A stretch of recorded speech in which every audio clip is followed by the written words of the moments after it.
Welcome back, welcome back, welcome back, all my artists, creatives, crafters, and makers. Welcome back to the Lovely Lab and the giveaway for our Vintage Summer Road Trip Journal.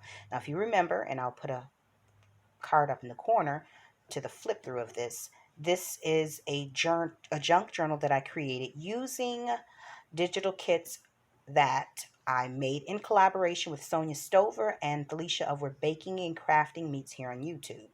We all created our own individual kits and made them available in our Etsy shops and online shops. And so this one contains 3 signatures, 1 folio, and this is some more additional ephemera from my stash. And then there's a few pieces that I've cut out from all 3 of our kits. Not too many from their kits because, quite frankly, they are available for purchase. So now, without further ado, I am going to go ahead and I've already put the link in there.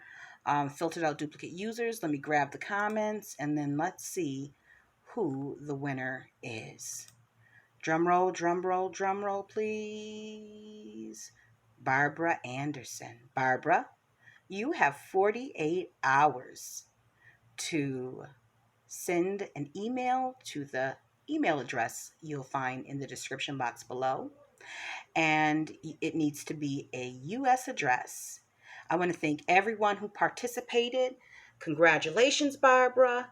And stay tuned for some more upcoming giveaways as we enter into the colder season, or should I say the fall. And until we're back here together on YouTube, guys, stay encouraged, stay blessed, stay creative and crafting. Bye for now.